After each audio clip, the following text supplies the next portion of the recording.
Good morning, good afternoon, and good evening to everyone who is joining us today for the webinar Mini-Grids, Gender Equality and Productive Use. My name is Ranisha Basnet, and today I'll be moderating this webinar along with my colleague Benson from Power for All. As you know, this webinar is organized jointly by Power for All and Energypedia, and welcome to everyone once again. So before we go into the webinar, I wanted to quickly give a shout out on two resources on powering agriculture and water and energy for food on powering Power for All and Energypedia website. So do check out these resources for more information on the topic. And the portal on Energypedia is also available in French and English. And the Powering Agriculture campaign is available in English on Power for All website. So let's kickstart the webinar with a few house rules. So as you have joined on the Zoom interface, you should have a chat button. There you have that option to send in your questions. So as you know, today the webinar is going to be divided in two parts. The first part, we'll have a curated panel discussion where our esteemed panelists will discuss on different topics related to mini-grid, gender equality, and productive use. And in the second part, we will then take your questions. So please use the chat box on the computer and type in your question. And if you are also having any technical issues, you can write in the chat section and my colleagues will take care of your request. So I want to kickstart the webinar by quickly introducing our panels. And today we have four esteemed panelists. We have Mukabanji Mutanku from Energy Power Corner. We have Okinwa Anayonas from Nayo Tropical Technology. We have Jenny Green from Sustainable Energy Solutions, and we have Monkoki from Power for All, and they will shortly introduce themselves. And before I pass the chance for our panelists to speak, I want to quickly touch upon why did we decided to have a webinar on this topic. So if you look at agriculture sector, and especially in Africa, it employs around 175 million people, and especially if you look at the smallholder farmers, 70% of those are farmers. So when you are designing productive end-use appliances for the smallholder farmers, 70% of those are going to be women. And that's why it really makes a huge difference whether you take into account gender equality or not. And that's also one of the reasons why we decided to go ahead with this webinar and have this topic. We do understand that the topic gender, agriculture, and mini-grid is very complex. And once we start the topic, we have to talk about the entire agriculture value chain, as well as the mini-grid life cycle. But the time frame of 1 hour and 15 minutes is not enough to cover all of that.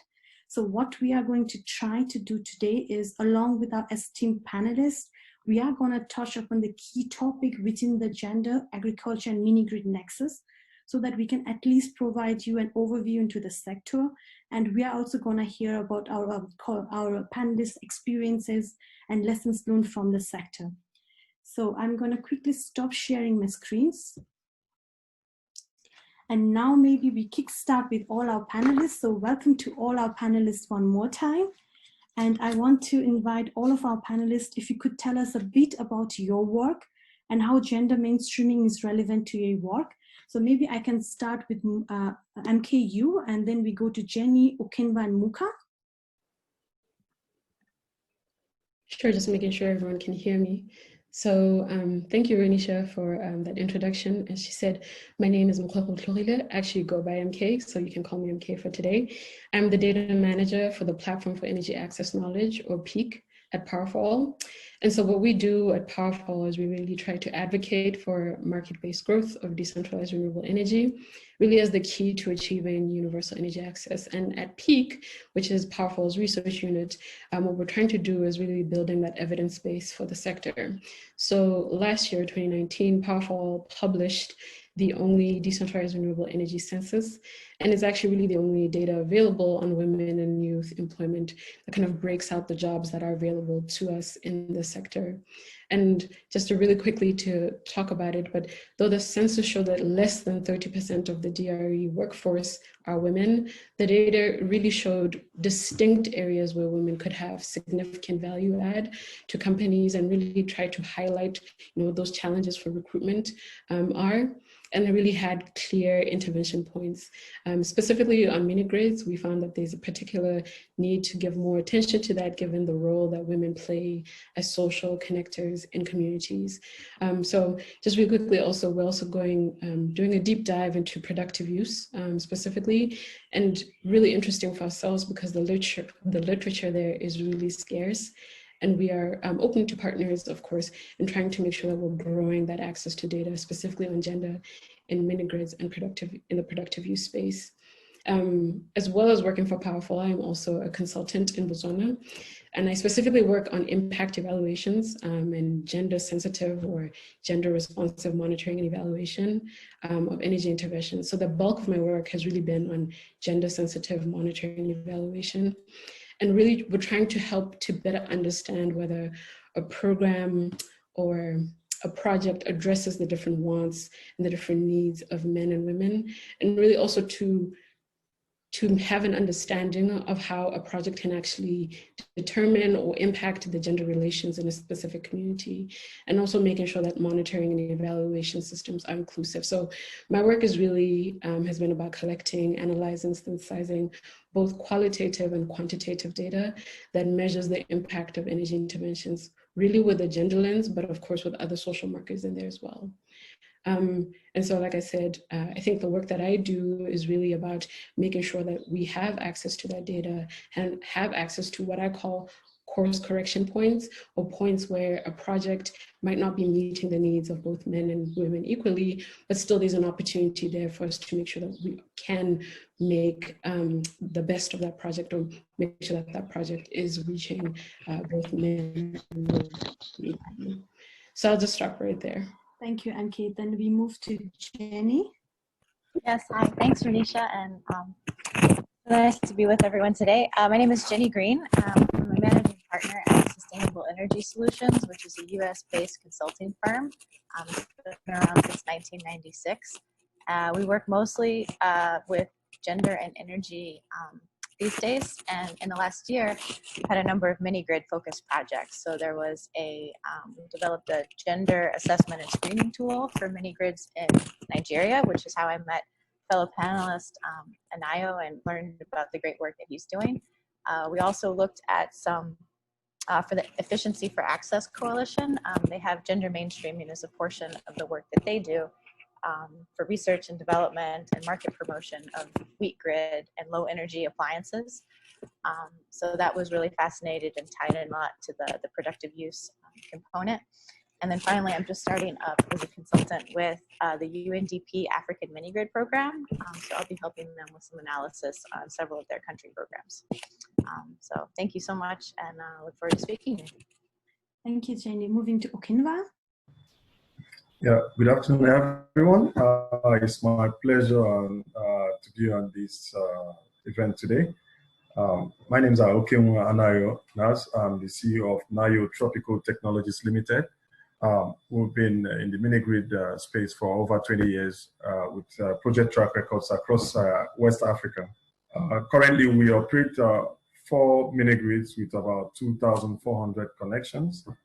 In the course of our projects, we've found the unique pivotal role women play in the ecosystem, in rural, found unique ways to explore these opportunities, to bring it to, to the spotlight.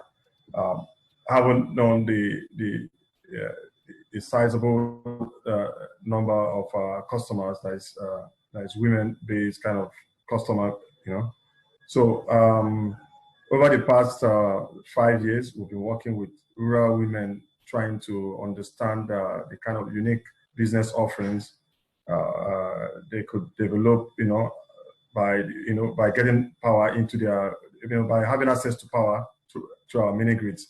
Now is to develop these potentials into, flourishing businesses. us, this is also a win-win for everyone. That's one of the key sustainability opportunities for a mini-grid when you bring on board productive users. And again, statistics out there shows that more than 60% of those opportunities tend to belong to the women folks. So we found as a big opportunity to explore working with women, in mini-grid sites. So I'll be happy to discuss more on various opportunities that we've explored, and also with the data we've been able to collect over the past few years and our expansion program. Currently, we're building about 25 mini grids. Some of them will be ready for commissioning before the end of the year. So we could also discuss various activities we're planning to implement to enhance productive use and again gender inclusion in particular. That's very important to our work in the mini-grid sites. Thank you so much. Thank you. Now we move to Mocha. Thank you, Renisha. So hello panelists and hello attendees. So my name is Amuka Mtanuka from NG Power Corner Zambia. I'm the head of mini-grid activity. And of course, Power Corner Zambia is an entity of NG Access to Energy, focused at bringing about development of mini-grid activity as well as operations of mini-grid activities to ensure that economic and social objectives of our rural electrification programs are met. And of course, we do that by the promotion of productive use of electricity, which of course incentivizes a lot of income generating activities for all streams of customer connections. This could be small, medium, and relatively large scale customers who would range from men to women. We understand that typically gender is not a core focus of our activities, but we understand that electrification alone is not sufficient to meet all of these set out objectives, such as economic and social development, which we want to see together with these rural electrification programs. So no wonder we incorporate that within our design, planning and implementation of various programs as a supplement or a parallel of the actual mini-grid development programs, so as to be able to achieve the various outcomes and the desired impacts. I'll be very glad to share a bit more about what we've been able to do in the different countries of operation, as well as what we've been able to do in Zambia. Thanks. Thank you so much. As you might have heard, we have a panel with varying experiences and lessons learned. So my next question to the panelists is, based on your experience, like the different work experience that you mentioned, what are the challenges that you see in the gender mainstreaming, like especially in your sector or from your point of view? So maybe we go the same row, that we start with MK, Jenny, Okemba, and Mocha. Just from my own experience, I think the most obvious one is that there just really isn't the budget or the resources for gender mainstreaming. Particularly, gender mainstreaming requires gender experts. And when it comes to really monitoring and evaluation, it requires field work, it requires gender training, it requires the buy-in of a number of stakeholders, whether they're within the mini-grid, the mini-grid developer unit, or external to that mini-grid developer unit. And really from an M&E side, the findings that we are uncovering as we're going through a project, using these gender-sensitive approaches, sometimes require a change in activities, right? So it requires either a mini-grid developer or a technology implementer to make changes, such as partnering with a bank, and that might be beyond the scope or what is capable, or rather what the mini-grid developer unit is capable of doing. So for me, that has been the very largest kind of chunk of it, is trying to get more budget or more resources towards gender mainstreaming. I think another challenge in specifically the mini-grid space, and really for energy interventions in general, is that there's a concentration, and I think rightfully so, on the technical and economic success of a project. So again, this goes back to my point on budget and resources. Monitoring a project, measuring its impact, you need to kind of be very clear about the theory of change, and then the indicators that will be used. And what happens in my experience is that by the time someone is engaged for coming up with a gender sensitive approach to monitoring and evaluation, or helping with a gender action plan or gender mainstreaming. You know, things like baseline data have already been collected in a way that's not gender specific. And so it kind of makes the work really difficult, because now you're basically reverse engineering. So, and I think we will all kind of talk a little bit more about this, but gender mainstreaming really needs to start right at the planning stage. So a lot of the times what I'm finding is that it's happening either right in the middle of it or really towards the end of it. And it makes, you know, the sector for me in the M&E space really, really difficult. But I also think, the other key is, of course, being really explicit about gender objectives and being explicit about gender indicators. Not only just strengthens the M&E system that's put in place, but also aids in accountability for all the stakeholders in the project. And so for me, it's really, really important that that starts at the beginning, but it has been a challenge for, you know, the number of years that I've been involved in this, the M&E sector has been a challenge that we just can't get to that point yet. So those are, I think, the two major challenges for me. Thank you, MK. And we will definitely touch upon the impact assessment in the later part of the webinar. So moving forward, Jenny. Thanks. I see a challenge in that there's not as many women building, owning, and operating mini grids as perhaps we would like to see. And I think that aspect is important in terms of making sure that the mini grid technology and productive use equipment as well remains gender neutral, or like a gender neutral technology, one that's not appropriated by one gender or another gender. I think mini grids in a lot of ways have a lot going for them, and the fact that, you know, we saw from the ARENA study that women are more present in renewable fields than in conventional energy. Mini grids are a very locally driven approach. You know, it's a disruptive technology. There's a lot happening, and all of that has the opportunity to sort of shake up the sector and allow other excluded groups to enter into it. So I think it's really important to capitalize on this moment in time as an opportunity to bring women into the governance and leadership management of the technology itself. But I see that as a challenge, and one that doesn't always make it into say planning documents and programs. Thank you, Jenny. Moving forward to Okinva. Yeah, thank you. From our experience operating mini grids,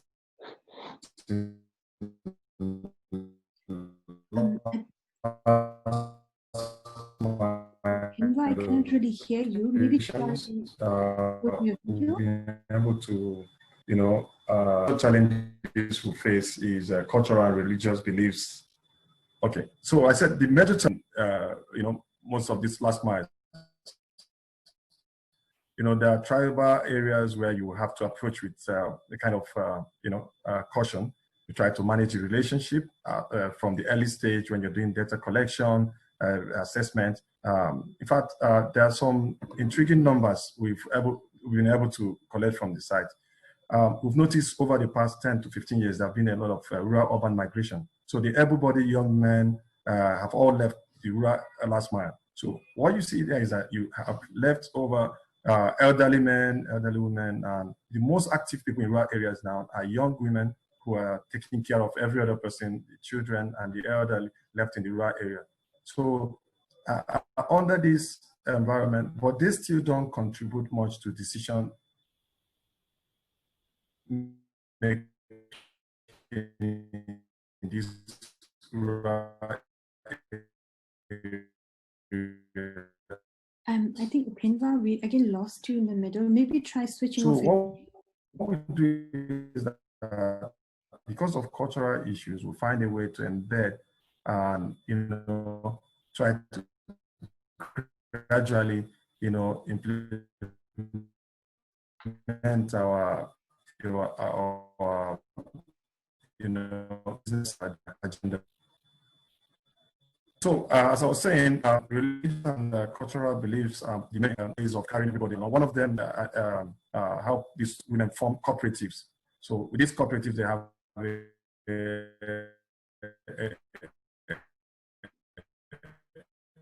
Okinva? Collective voice, and the more recognized. Hello, can you hear me now? So, yes, but maybe try switching off your video because your voice always fades out in the middle. Yeah, perfect. Could you continue? Okinva? Okay. So, yeah, beliefs has always been the challenge. Hello? Yes, Hello?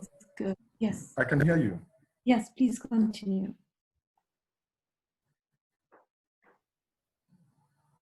Okay. So, as I said before, our main challenge has always been religious and cultural beliefs. Having been at baseline level, when you come down, the only one left in the community because of rural urban migration. And the active workforce in the rural areas are women left to fend and take care of everyone else in the community. They also run basic home, work, and so a very, very important group out of activities like productive use and other commercial activities that is going to bring revenue and improvement to the community. It's not something we want to happen. So we make sure that we bring them along. We'll bring them together to form cooperatives. On these cooperatives, we'll form different, intervention,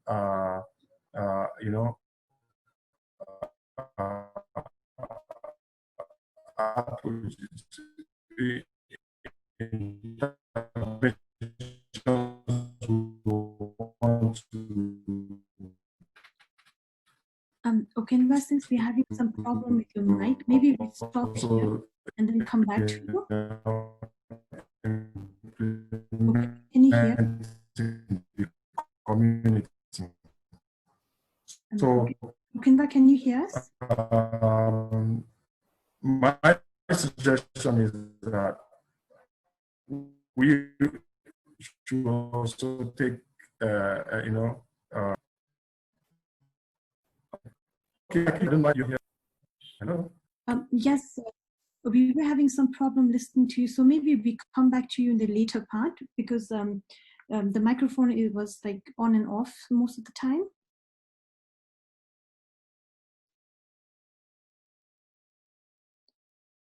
So I think we will mute Okinva for the time being because we're having some problem with this microphone. And in the meantime, let's move to you, Opa.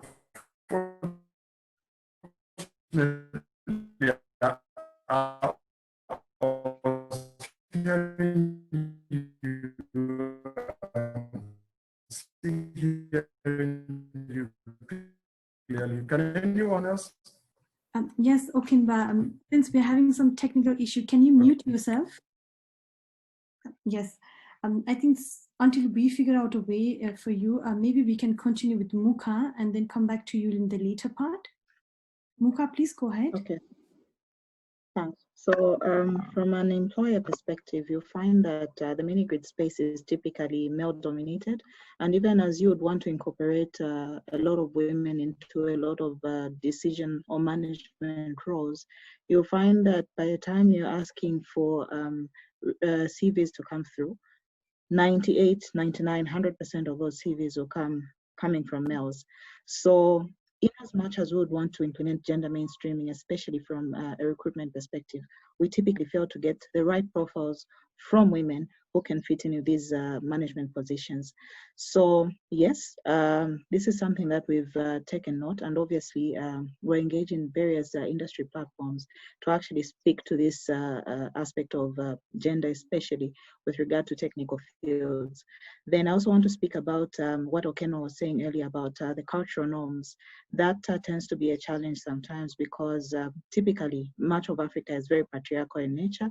And as we engage in a lot of community engagements or platforms where we should speak about energy productive usage, you find that the woman's voice is not allowed to be much more louder than a man's. So the women are supposed to take a backseat role even when they're confident or even when they have a significant contribution to the topic at hand. So in that context, we've involved experts in the fields. These are NGOs. And of course, we're benefiting from the technical assistance of IFC, Energy to Equal, where they've given us concrete and pragmatic guidelines and approaches that we could use to actually get the active participation of women into various economic and productive programs. Because immediately we implement that, we can actually see a change in the dynamics related to livelihoods and also diversification of income or income generating activities, as well as the economy of that rural sector. Thank you so much, Muka. And I think before we proceed further, I want to quickly summarize some of the key points that our esteemed panelists have mentioned for our audience. So we talked about the lack of expertise, especially in the gender mainstreaming sector, and the fact that we think of gender mainstreaming more in the middle or maybe at the end when we reach, oh yeah, okay, we are now here, we need to do gender mainstreaming. And of course the cultural setting, because many of these situations are reasons where we operate our patriarchal society. And of course, Okenwa was also mentioning about the opportunity that in many societies there is a lot of outward migration. That means it's the woman who is being left around. That's also an opportunity for us to involve women.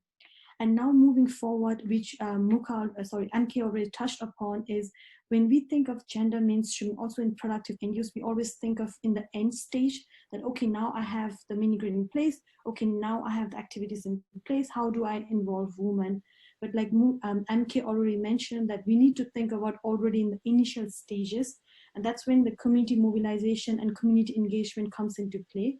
So maybe we start with Anke, where you could briefly talk about the need for a community mobilization and why we need to think about gender mainstreaming already in the early stage. And then Muka, maybe you also could add then to that your experiences from your company about community mobilization. So Anke, maybe we start with you. Yeah, sure. I think from my experiences with communities and women in Botswana specifically, I think something that we have to remember is that communities have their own institutional memories, and successes and failures of different projects are noted there as well. So with any good or bad experience, it really does mark how they interact with another project or another program moving forward. So the women I see who come forward for leadership roles have been a part of another project or program before and now feel comfortable extending their decision-making ability or ability to train in a new skill or trade, kind of taking that ownership from a different project and being able to use it in an energy project. And so I've specifically worked with village development committees or VDCs here or women's collectives. And because they're already in place, it really does make community mobilization and buy-in much, much easier. I think we were saying about cultural, making sure that you're following kind of the cultural norms of that community is also really important. And having the buy-in of something like a women's collective or VDCs has been really really crucial for me. So for example, for M&E purposes, I do a lot of qualitative research and surveys, and those are really, really difficult to do cold, right? For some communities, those questions that you may ask about household income, asset ownership, time usage, or even interests in operating or being a part of a mini grid, those are sensitive topics to ask people in surveys or even in interview form. So for me, it's been really, really helpful to do those surveys either with or alongside a trusted community member or women of that community, and it's really been available to my work. But I also want to just speak quickly on the flip side that I think sometimes communities do have the same institutional memory that I was talking about, and some communities have experienced failed projects, and some of those failed projects may have nothing to do with energy whatsoever. They might be a land project or a water project or an agricultural project, but they still have experienced a failed project, and so they might not have as much want or might not show as much enthusiasm for a project. So this is where a part of the work in terms of gender mainstreaming is just being a part of the community and listening to the community and building up trust with the community. It's an iterative process, and it really can take a lot of time. Thank you so much. Now, moving forward to Muka, maybe you could share with us how you have involved the community in your mini grid projects and how it has benefited both the company and also the community. Thanks, Renisha. So, like I said, we're not experts in this gender field, but just to complement MK's comment earlier, is that yes, along the way we noticed gender is a cross-cutting issue. Obviously, we need to include it somewhere. So it's a learning for us, and we noticed first of all from our customer base, it was very unbalanced in that we had more male-dominated households being our main customers, and also being the people who are running the different income-generating activities. So we had to sit down as to how we would engage women. And of course, we had to do it in the right way. And that's how come we engaged the technical assistance from E2E, Energy to Eco, where they shared very concrete and pragmatic approaches that we could use to sit down different sexes within the village. So here, immediately you get out women and just say, oh, we need to see your women, the men will have an issue with it. So we had to sit down to say, okay, this is the reason why we need to engage the women. It's because of this, to get them at a comfortable space. Immediately after that, we got them into a different space as women alone, and we're quite amazed with different level of participation that came, which we could not see earlier on when it was a combined setup. So already that's just a learning that we've taken note, and obviously going forward, it will be part of our implementation approach. So we're able to get feedback from the women, and from that we're able to design an appliance financing scheme that focused on productive use appliances that could easily be operated by women, so as to be able to change or revolve the economy around. The second thing was that we're able to apply for a modern electric cooking program, because typically women are household managers. They're looking at household chores, the cooking is dependently for them. And most of the African meals like beans, dry fish, fresh fish are quite energy intensive and would take a very long time to actually be able to cook one meal.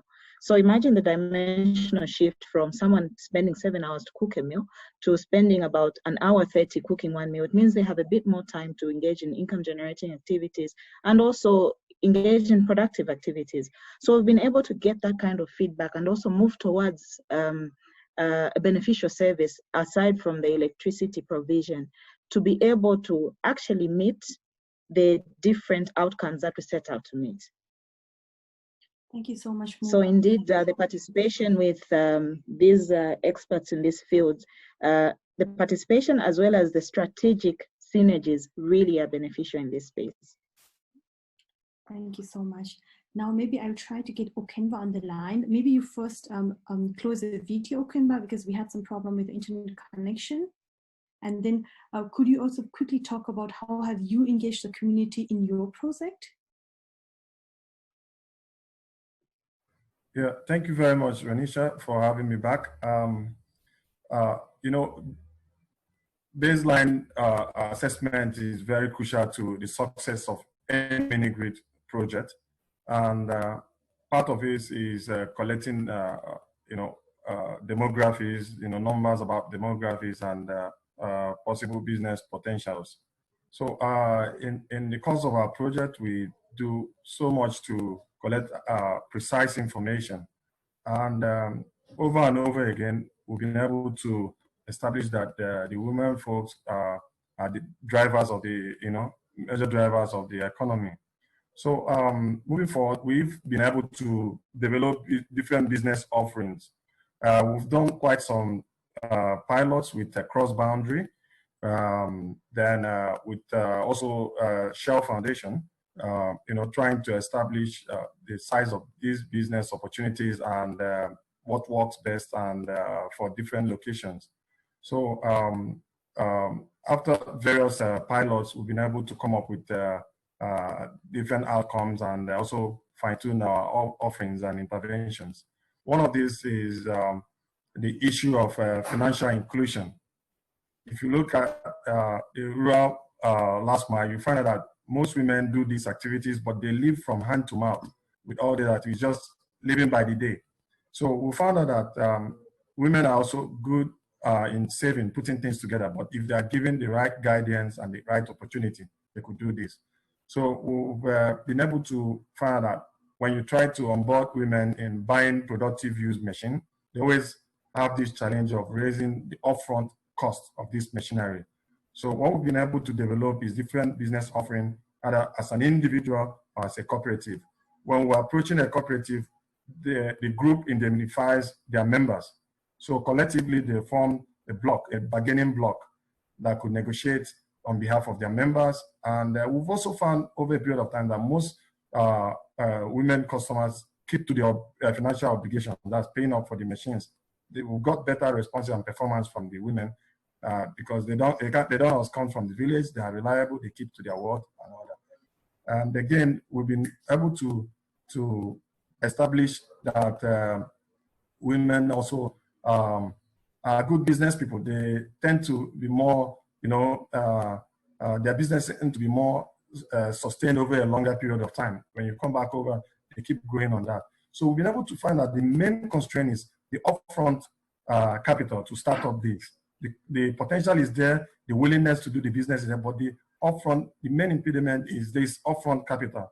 So for private individual customers, we've been able to find innovative ways of providing zero upfront payment just to kickstart this potential to bring it into action. And we've had a lot of interesting feedback from this, seeing that if it seems to be more reliable at the end of the day, at the end of the financial cycle, we find out that they meet up and sometimes exceed men who pay 20% upfront deposits that get fatigued somewhere along the line, paying either for personal reasons or from other reasons. But women are more meticulous in keeping to their obligations.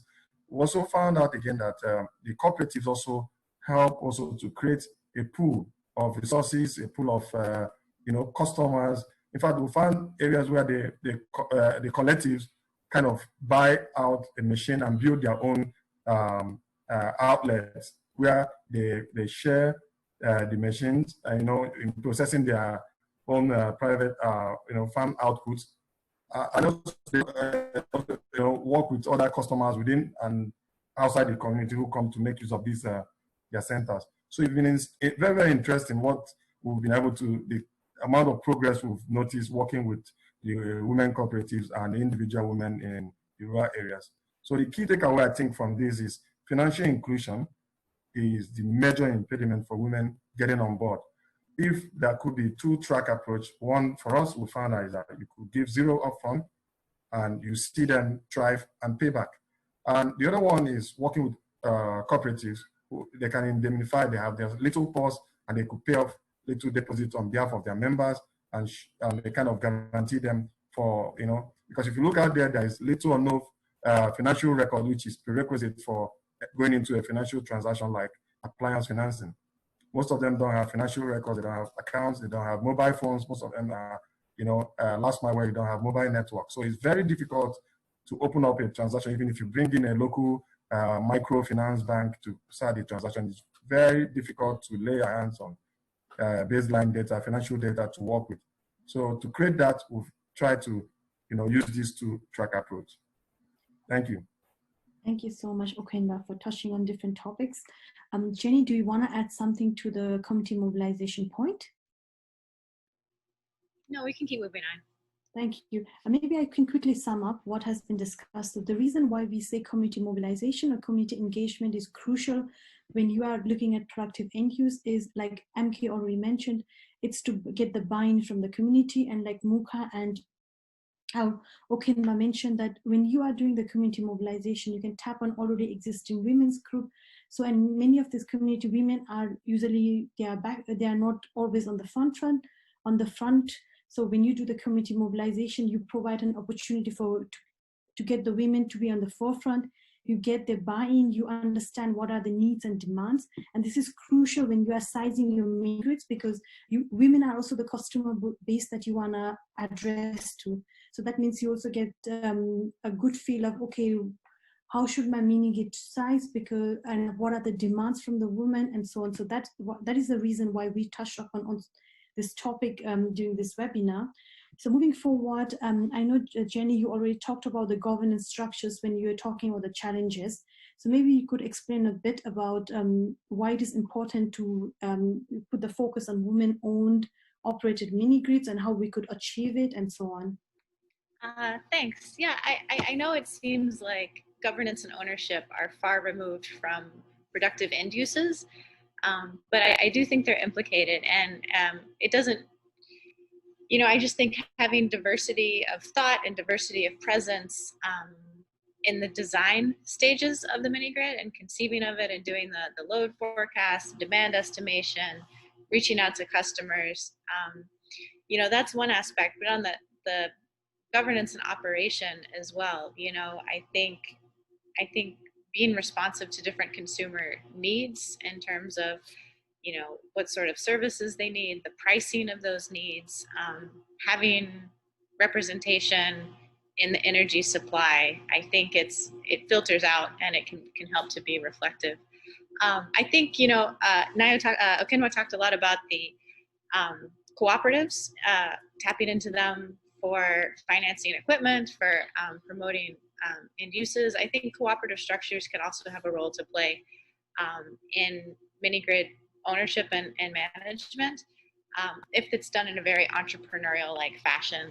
There's one company in Burkina Faso, Sinco. It's a cooperative with multiple geographic sites, but every electricity user is a member of the cooperative, and it's very democratically run. And I think that company's managed to promote women's participation and governance in a way that maybe you know, other people can look towards. So, thank you, Jenny.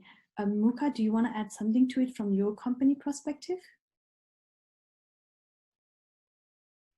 Muka. Yes, definitely.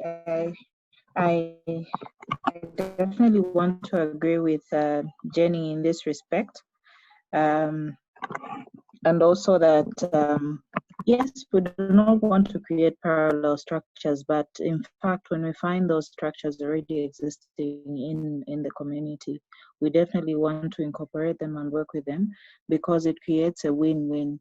They have certain, they do have a social investment that we definitely do not have as an implementer of that energy resource. And we'll definitely want to tap into the existing resources to see how we could actually reach into their customer, their membership base in order for us to create a win-win. For us, it's the aspect of economic and financial sustainability that we're looking at. But of course, we're also looking at the social as well as the economic development of that rural area. So in terms of appliance financing, Okenwa spoke about the financial inclusion aspect, which definitely does miss. But when this is approached where you're approaching groups, you find that even the risk is critically reduced in terms of the credit risk portfolio of managing that appliance financing scheme. And also it creates, it goes on to create an anchor load and the graduation of that rural space. Thank you so much. Since we are under time pressure, I'm going to quickly ask if MK and Okenwa wanted to add something to that point. If not, I move to the next question.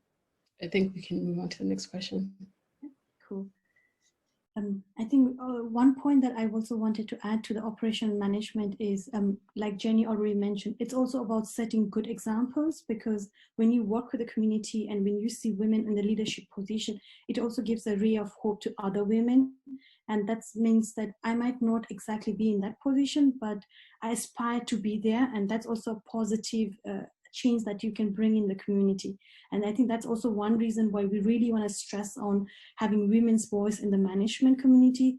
But then like Jenny also already touched upon, that we really have to be careful that these voices do not become only a token voice that is there because there is a woman's quota, but rather her voice is heard and accepted in the management community.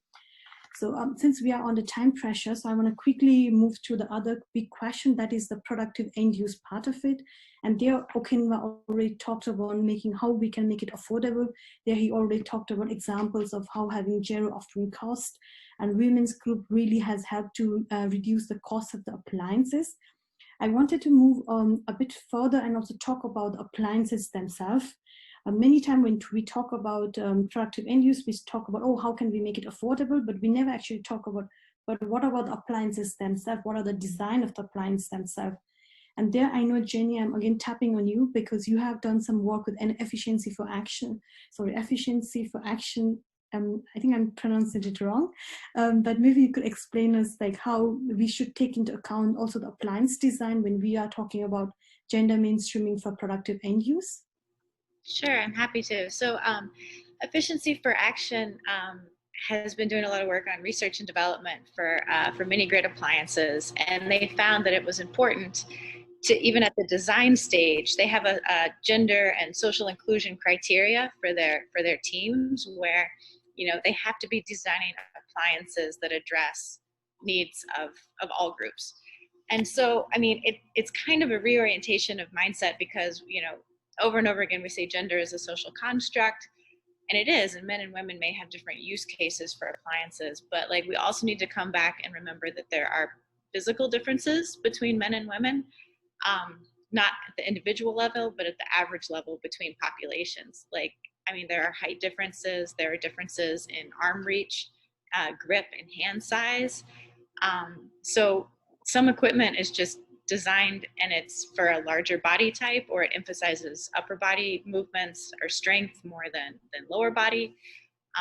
So the response is not just to make everything fit women's bodies, because there's no such thing as a typical woman's body, but just to make sure that developers, like researchers and developers, are trying to be inclusive and respond to many different types of bodies and use cases when they design their appliances.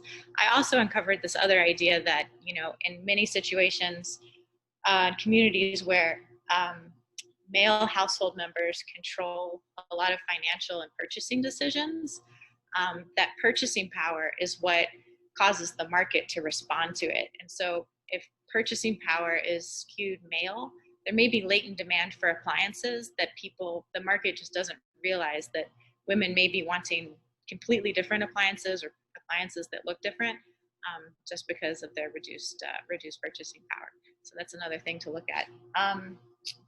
Yeah, and I think it's important too to make sure that the equipment that's being put into use with mini grids, the agricultural equipment, I think in the back of everyone's head, we should ensure that that equipment doesn't promote further gender division of labor.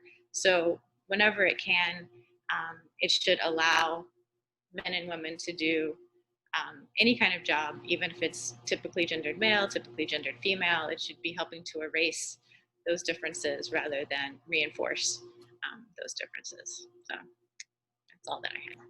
Thank you, Jenny. And now I want to loop in Muka, because I know you also have worked with the community on appliances, and especially with the groundnut machines. So Muka, would you like to share something on that? Thanks, Renisha. So in that regard, we've had to form a strategic alliance with the manufacturers of the different agro-type productive use appliances. In this respect, if you compare a hammer mill or a dehala together with a groundnut machine, you definitely note that the size of the motor and even the size of the rubber is typically different. A groundnut machine is something I can easily carry, and it's not the same for a hammer mill. So the win-win with the groundnut machine is we had to go back to the supplier and say, okay, can you make this? It's a small load, yes. It's a small motor, yes. But can you make this, because we want to feed this into the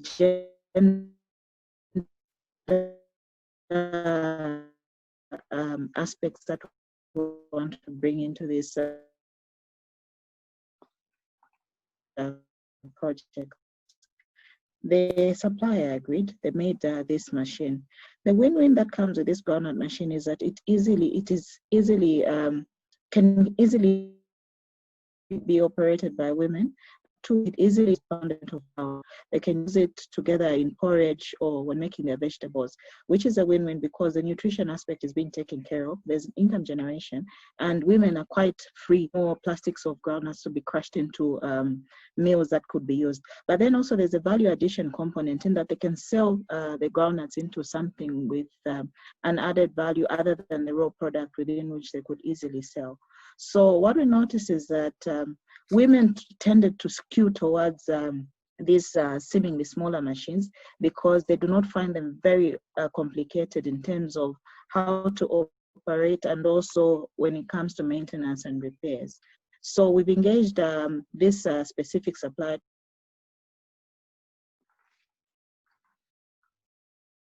Muka, I think we lost you.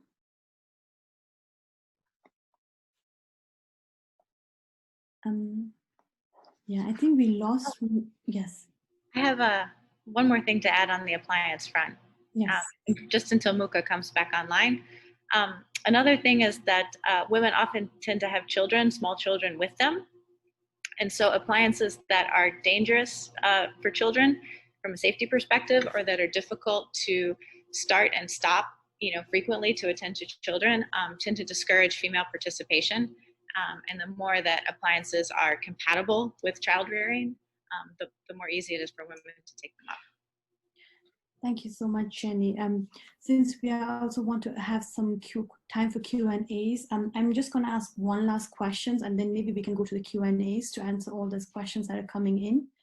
So this question is more about the point that Amki already mentioned in the beginning is, when we look at gender mainstreaming in mini grids, how do we define success and failure? Because when we look at gender, you might do gender mainstreaming for particular years, but the impact might only show after a few years or in the second or third generation of the woman. So how do you define success and failure in the mini grid? And also, how do we measure impact? What does that mean for impact assessment or monitoring? So Amki, maybe you can start with this question. Sure, Renisha, this is a really big question, and I think maybe this is a question not just for me, but for the rest of the panelists as well as everyone who's attending. So I just think to maybe step back, I think what we want to ask ourselves is really about, what are we really saying when we're talking about impact? So I think we need to think about, there's a difference between the effectiveness of a program as compared to its long-term impact. And I think this is something that I really struggle when working with companies on, is that there's a want to show impact, specifically social impact. And as you pointed out, that takes time. It also requires kind of a clear understanding of what a program's short-term objectives are versus what its long-term objectives are.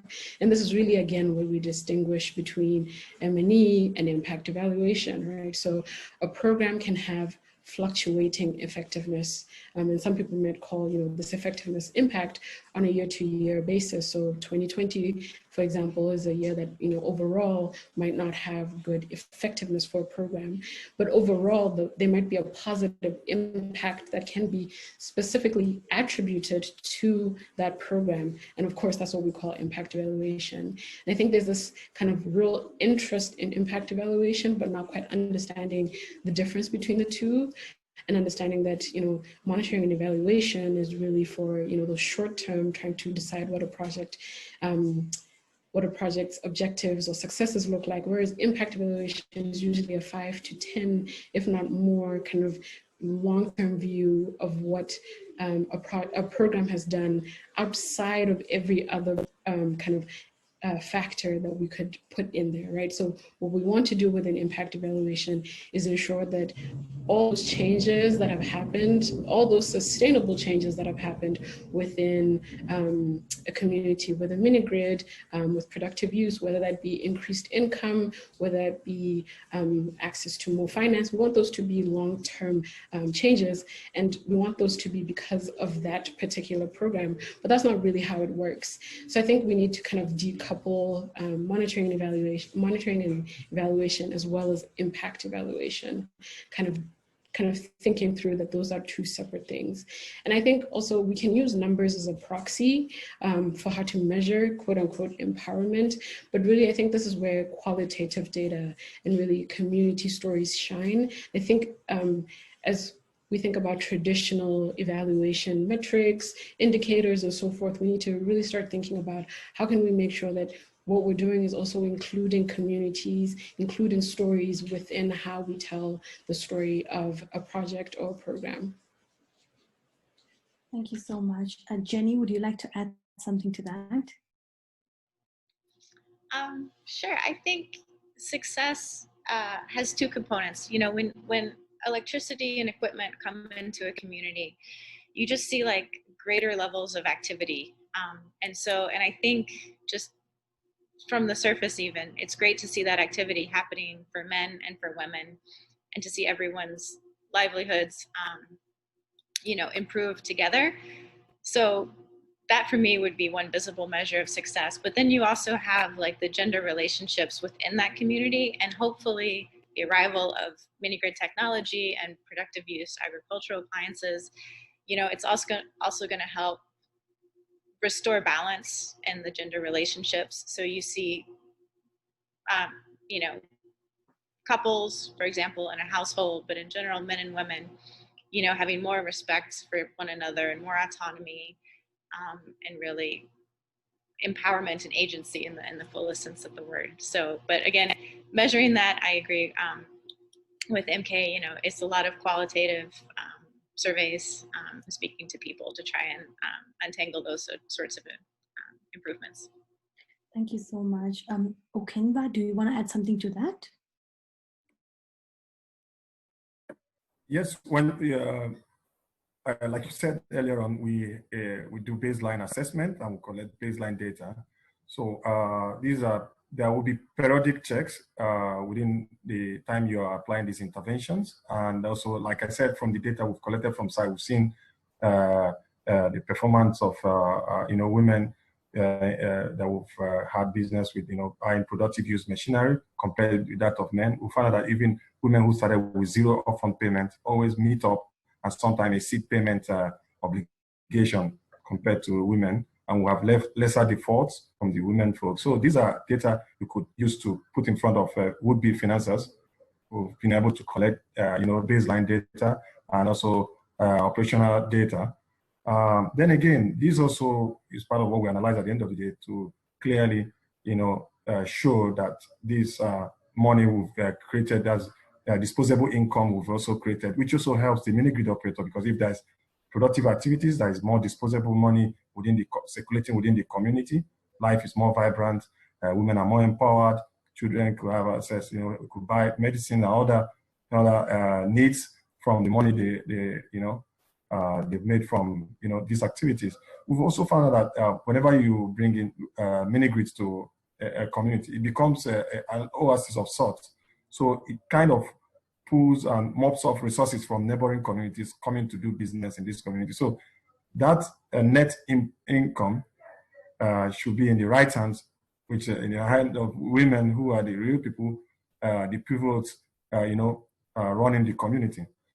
So when you measure their livelihoods, let's say 1 year or 2 years down the line, you find out that better understanding of gender issues like healthcare, gender issues like healthcare,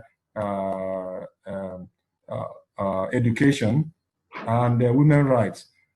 This is also part of you know, the data we collect. We look at how much aware are they after 1 year about women's rights, you know, sanitation and well-being.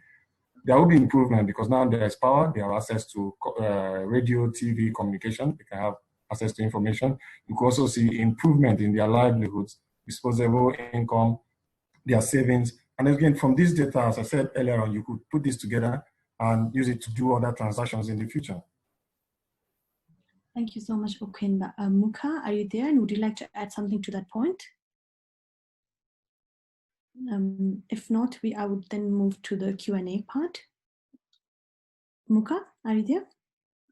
Hi, Ranisha. Sorry, I think I had a network drop. I think you can move to the Q&A. Thank you so much. I think to all the points highlighted by the panelists, the one point that I would like to add from my side is also, like, when we look at the impact assessment, especially in gender mainstreaming, I think we should somehow have in our matrix also intergenerational data.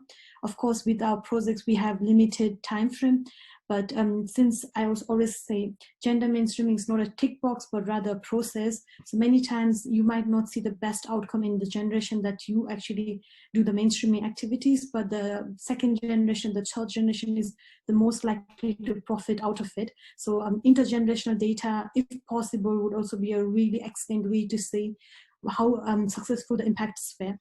So now let's move to the Q&A. We have a lot of questions coming in, and I'm going to quickly read.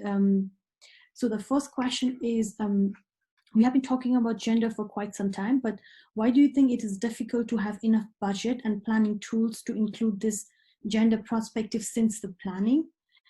So maybe MK, you go first, and then we go follow the others. Sure, I just think usually with the budget allocation, specifically with mini grids, is going to go towards technical aspects of it. And so, getting the parts, all that kind of stuff, and then getting implementers in, that unit really is what probably most people are spending their budget on. And I think Adriana, is the one who pointed this out. This has been a conversation that's been going on for quite some time. And I think what I've seen actually is a lot more technology implementers looking for tools for themselves, right? So even if they aren't able to bring someone on, I can see that there is an attempt to kind of either do gender mainstreaming trainings within that unit, or to reach out to gender mainstreaming officers. So in Botswana, we have gender mainstreaming officers within the government, and they reach out to them.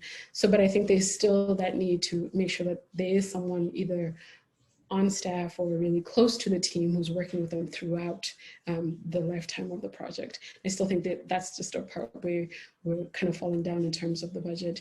I think maybe Okenwa Omugwa might be able to speak to, why that is. So next we go Jenny. Yeah. Oh yeah, please, okay, but then you go ahead. Yeah, you also notice that ongoing development partner projects relating to renewable energy now makes it a prerequisite, one of the standards that you have to do. A lot of you have to write a special report or on gender inclusion.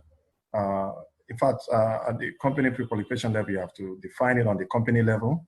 Then during project development, as you're putting on your technical cap during your baseline assessment, you have to add on your social impact assessment as it relates to gender inclusion in your project. So a part of it is you have to write a little bit on gender inclusion interventions or interactions you've done at the baseline level. And I think that's the way to go. It's not just healthy for the industry or for the off-takers or for the women folks, but also for the business. If you understand the demographics very well, you know who your customers are and how to approach them.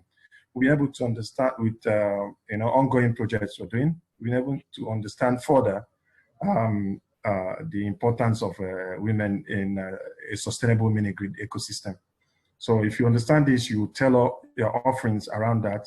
So most business development teams somehow embed themselves within the technical team at early stage baseline assessment. So it's a very important point to make. It's very important you put on your business development cap, stroke gender inclusion at the baseline stage. Thank you. Thank you so much. Jenny, please go ahead. Sure, absolutely. I would totally build on what the other panelists just said. I think asking for more budget for gender mainstreaming, I think it always involves going with the business case. Like if you do gender mainstreaming well, you're going to have, your grid is going to be more viable. Your mini grid is. You're going to have a higher impact, a higher likelihood of realizing, transformative impacts, which everyone wants. And I think it's sort of analogous to what happened in the corporate social responsibility case. It started off very small, and then companies took it on once they realized it had real value to their bottom line. And I see something similar happening with gender mainstreaming. And and the other thing is a lot of these gender mainstreaming initiatives, they've come from institutions and organizations that had, female leadership. And I think there's been McKinsey studies and whatnot that show that women executives have more sustainable and inclusive business practices and sort of promote those throughout their organization. Not saying that there has to be, it's just, I think everyone wants to see more balance globally speaking, so. Definitely. Muka, do you want to add something to that? Muka? Yes, the fact that already, can you get me, Anisha? Yes, please go ahead. Okay. I'm saying the fact that gender equality is one of the SDGs means it's something important. So this is a big mammoth task which cannot be undertaken by private sector alone or cooperating partners. This is something that should be embedded within the policy, because when it comes from that top level of policy making, it's easy for it to trickle down to the grassroots, and also for the resources, the right kind of resources to be allocated, because it's coming in from a high level. And for companies, when it comes from policies, for companies to actually come in with a budget and say, okay, this is what we want to do, there's a law that speaks to them in order for it to be incorporated. So there's a bit of work to do on the part of government as well to ensure that gender is recognized, and then the right kind of resources can then be matched to the different kinds of programs, be it technical or something with a very social perspective. Thank you, Muka. And I think one more point that I would also like to add is also when we talk about, especially in the traditional gender mainstreaming concepts, we always think of the end users when the mini grid is already in place. And that's why we never actually think about the planning stage. And I think there is also this lack of awareness that gender mainstreaming, again, like how we talked in the today's webinar, it has to start in the planning stage. And I think the more aware we are why it has to start in the planning and how does it impact, I hope that we can also get more budget from already in the planning stage. Moving forward, I would just quickly like to read the second question. So the second question is, how can we make women to be investors in microgrid? In Uganda, for example, mini/microgrids are regulated. So how do we empower women to invest in them, own them, operate them, and maintain them? So how do we encourage women entrepreneurship? Muka, do you want to go first on that? Okay, the first way to look at this is obviously the capital investment required for mini grids is quite immense, and definitely the sure way to work around this is a PPP model where different players could come in to actually support a project that has electrification as the main goal, as well as productive use or income generating activities. Obviously, the modalities of how the PPP should work is something that should be discussed between the parties. And yes, the reason, the added benefit of putting it in such a PPP model is that there's an easy share of knowledge, and in terms of the local dynamics, international dynamics, as well as technical dynamics.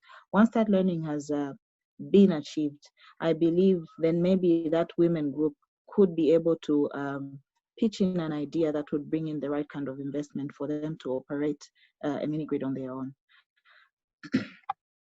Thank you so much, Muka. Okenba, do you want to add something to that? Yeah, like Muka said, mini grid is a capital intensive business away from the technicalities. We've had a different approach to it. About 2 years ago, I had the opportunity doing a consultancy job for the GIZ setting. They are more also, inclined to helping develop agro mechanization in Africa. So this project, in this particular case study, we worked with women processing shea butter in a state called Niger State in Nigeria.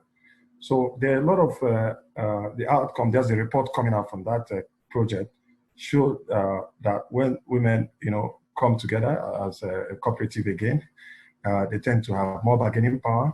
Now they are also the off-taker, and also we created an ecosystem whereby they have we tied to the energy generation, that's the power supply or the equipment, to the off-takers, because we created an ecosystem whereby off-takers, that's people who come to buy their produce, now know that there is a large processing facility in this village. And as far as 300 kilometers away, their products are being exhibited and marketed. So now we found out a kind of, opening up of the market. So we're tying that capital, to the product. So, and also tying it to the project itself. I'm trying to create a linkage so you understand how this works. I haven't seen this potential. You could put it in front of investors, whereby you could create a blended finance, where you have a blend of mix, like Muka said, PPP, government intervention, development partner intervention, and part equity from these cooperative groups. So you could see such a mix. You start seeing, small projects that could grow when these potentials becomes a reality. So I think that could be an opportunity to explore. Thank you. Thank you. Now moving to Anki, would you like to add something to that? No, I think with the time, I think that's okay. Jenny, anything to add? No, well, maybe just one thing. Understanding a technology, being able to take something apart, put it back together, understanding how to make money with it. Those are important components, but then there's also the psychological component of confidence and knowing, how to sell your idea to others, which I think is, for women entrepreneurs in particular, I think is really key and an essential component to moving into the more towards the developer space. Thank you so much. So we are nearing towards the end of the webinar. We have 4 minutes before our closing time. So I want to give this opportunity to all our panelists. So if you could share with us 1 or 2 takeaways that you want the audience to take away from this webinar. Please be short because we only have 4 minutes. So please 1 or 2, otherwise I'll stop you. So Anki, we go with you. Sure. Actually, just to answer a couple of questions, I think we've seen a few people asking about tools and guidelines that they could use to engage in gender mainstreaming. And so I think Energia has probably one of the most comprehensive guidelines around this. And then I saw another question around socioeconomic baseline assessments. Practical Action also has a really good framework for observing and I think evaluating the social value of an energy project.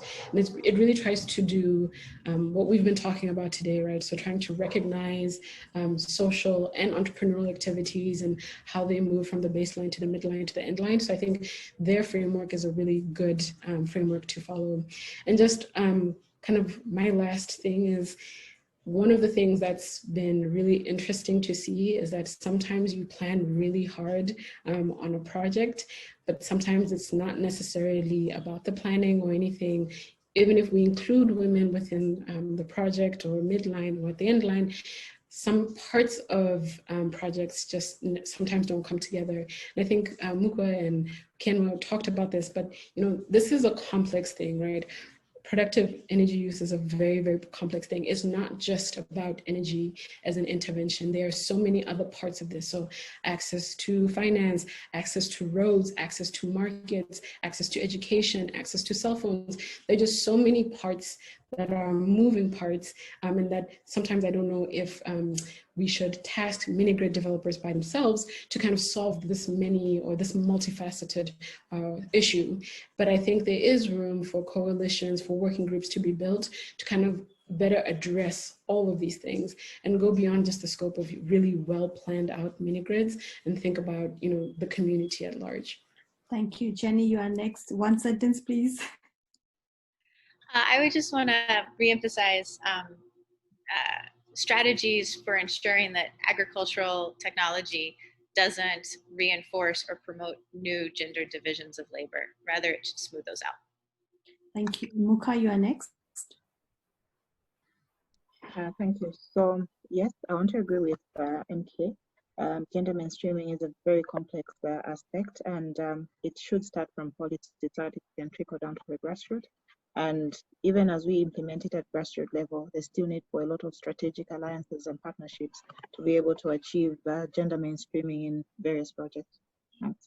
Thank you. Okenba, you are the last one.